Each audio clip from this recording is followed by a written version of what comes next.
धर्मेश और गोपी दोनों अलग कहीं गांव में रहते हैं या कोई शहर में रहते हैं, और एक फ़ोन आता है और ये सोते हुए बड़े परेशान हो जाते हैं कि यार कौन सुबह सुबह फ़ोन करता है। सुबह 7 बजे कोई फ़ोन करता है क्या? बेवकूफ़ है कोई साला जो फ़ोन करता है। और वो गोपी उठाती है, अरे तुम उठ के देखो तुम्हारा फ़ोन बज रहा है, देखो। हाँ। तो धर्मेश उठ के बोलता है कि यार कमाल है, लोगों को इतनी भी अक्ल नहीं है कि संडे को सुबह सुबह फ़ोन कर देते हैं, और वो भी संडे को। कितनी परेशानी होती है हमको उठने में।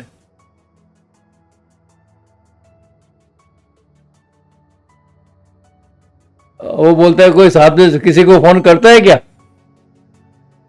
और वो भी संडे को। हद हो गई। उठ के फ़ोन उठाता है और सामने से पूछता है हेलो क्या है।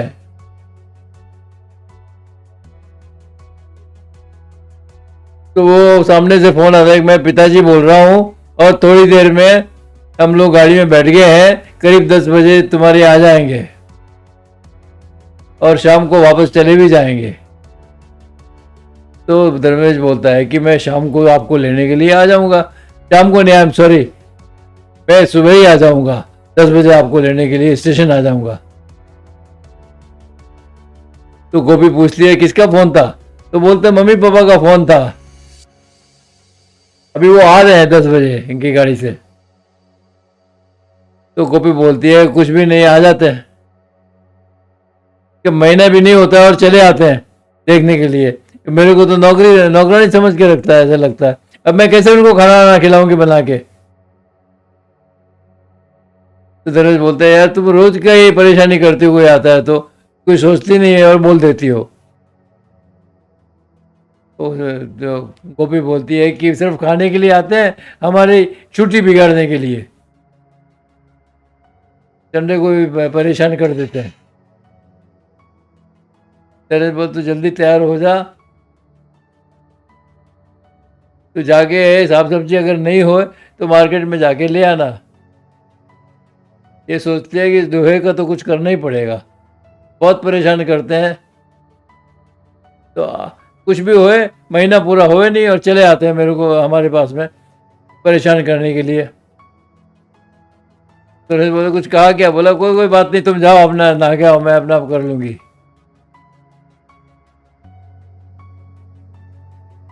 धर्मेश बोलता है गुस्सा नहीं करना चाहिए, गुस्सा अपनी बुद्धि का सर्वनाश करता है।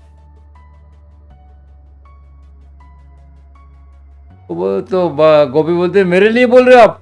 बोले नहीं, हम मैं आप दोनों के लिए, अपने दोनों के लिए बोल रहा हूँ कि काम तो बता करना ही पड़ेगा ना। मैं तो और नहीं करूंगी तो कौन करेगा? तुम्हारी माँ आगे करेगी।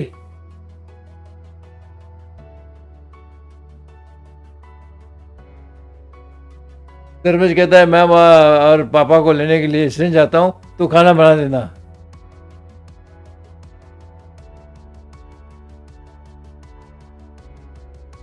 वो भी कोशिश करती है कि खाना बनाने के लिए, और सोचते है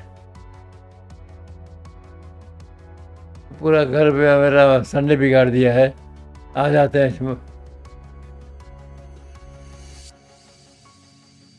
आने दो, ऐसा खाना बनाऊंगी कि फिर आना ही भूल जाएंगे। महीने का 15 दिन नहीं वो पूरे हुए और आ जाते हैं।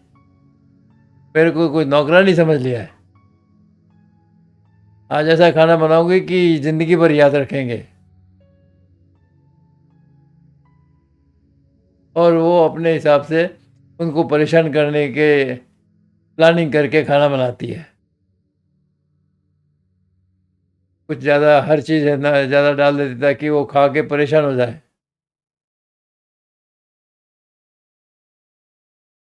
और इतने में आ जाती है। एकदम उसको शौक लगता है कि अरे ये क्या हुआ। मैं तो समझ रही थी कि धर्मेश के मम्मी पापा आ रहे हैं, ये तो मेरे पापा आ गए, मेरी मम्मी पापा आ गए। अब क्या करूं?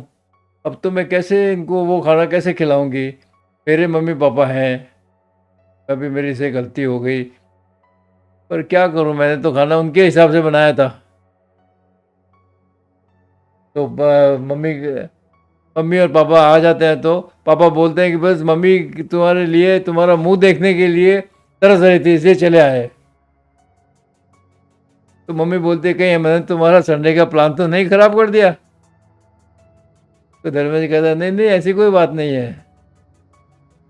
गोपी बोलती है हाँ हाँ ऐसा कुछ नहीं, हमारा कहीं कुछ प्रोग्राम नहीं था। अरे आप पहले बोलते तो कहीं बाहर जाने का प्लानिंग करते। फिर मैं सोचता है मेरे मम्मी पापा के लिए तो इतना कुछ नहीं बोलती है, अपने मम्मी पापा के लिए घर जाने बाहर जाने के लिए बोलती है। तो उसके गोपी के पापा बोलते हैं कि तेरी माँ 2 महीने से मेरे पीछे पड़ी हुई है कि चलो गोपी से मिल के आएंगे, गोपी का मुंह देखना था उनको और सिर्फ तुमसे मिलने के लिए आए हैं। पूरे अभी क्या करूं मैं, खाना तो ऐसा तैसा बना दिया, अभी क्या करूं। धर्मेश बोलता है आप थक गए होंगे, हाथ मुंह धो लीजिए और फिर खाना खाएंगे, कि आपको भूख तो लगी होगी ना। पर बड़ा अच्छा है कि आप आए हो तो मुझे भी बहुत अच्छा खाना मिलेगा आज। भूख तो लगी होगी ना आपको। तो वो बोलते हैं, पिताजी बोलते हैं हाँ हाँ बेटा भूख तो लगी है ना, पेट में उंदरे बोल रहे हैं।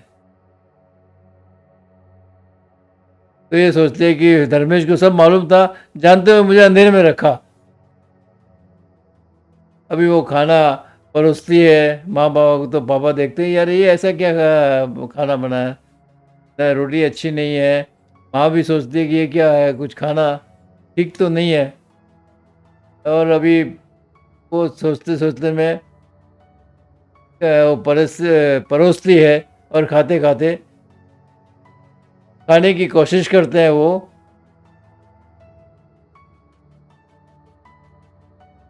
और माँ सोचती है कि यार खाना तो अच्छा नहीं बना है।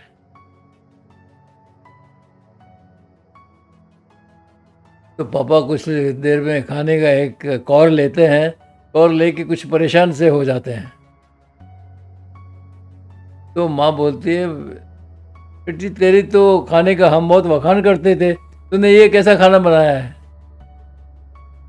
कि नहीं लगता कि रसोई तेरे हाथ की है। पापा बोलते हैं कि ये साग तो देख कितना खराब बनाया है। तो बोलते क्या तुम मेरे जवाई को इस तरह का साग साग खिलाती हो।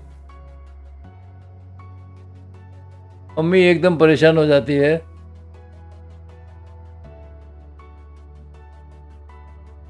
तो माँ बोलती है कि एक भी चीज अच्छी नहीं बनी है, क्या है क्या तू इस तरह से अपने हस्बैंड को खाना खिलाती है क्या।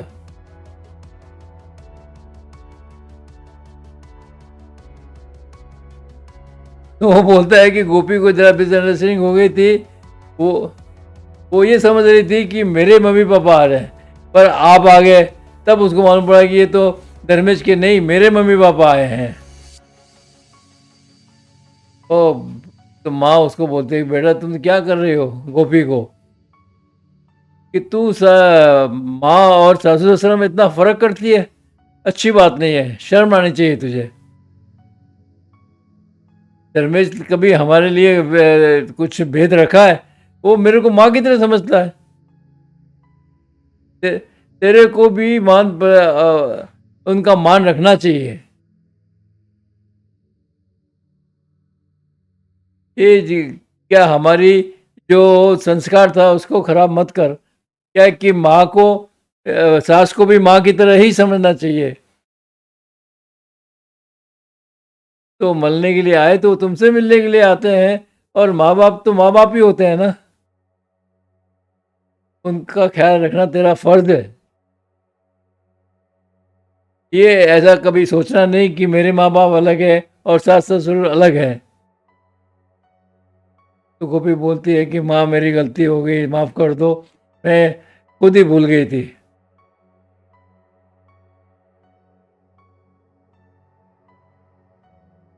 ये तेरे को मालूम है, तेरे पति को सब कुछ मालूम है, फिर भी वो सहन करता है। तो गोपी को ख्याल आता है और बोलती है धर्मेश को जाके कि मुझे माफ़ कर दे, मेरी गलती हो गई थी, प्लीज़।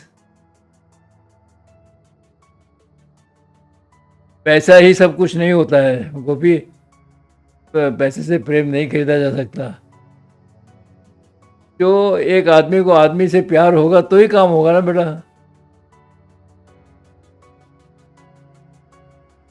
कि तेरे माता पिता होए या मेरे माता पिता होए, उन दोनों को बराबर समझना चाहिए।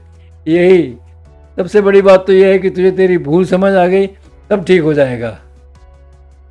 फट से दूसरे दिन गोपी धर्मेश के माता पिता को फ़ोन करती है कि देखिए मम्मी पापा आप जल्दी आइए धर्मेश, क्योंकि मैं आपसे मिले हुए बहुत दिन हो गए हैं, आप आओ ना मेरे साथ रहो। तो वो बोलते भाई अभी हम क्या करेंगे, तेरे तेरे साथ रहने के क्या बिजी हो गए ना तुम लोग। तो वो बोलते मैं कहाँ बिजी हूँ, तो बिजी तो धर्मेश है, आपको तो मेरे साथ रहना है, आप आओ मेरे साथ रहो, बहुत दिन से आपसे मिले हुए हो गए, तो आप आओगे तो अपन ज़रा अच्छा लगेगा मुझे, प्लीज़ आप आइए। तो गोपी बोलती है कि भैया देखो सुनो, पब्लिक को बोलती है कि मेरे से तो गलती हो गई, पर आप ध्यान रखना, आप लोग ध्यान रखना कि मम्मी, खुद के मम्मी और सास ससुर में भेद मत करना, भेद करोगे तो आप ही तकलीफ पाओगे। इसलिए कैसे भी उनको भी ऐसे ही समझना जैसे वो अपने मम्मी मम्मी पापा है, कभी उनमें फ़र्क मत समझना कि मैंने भूल की है, आप भूल मत करना।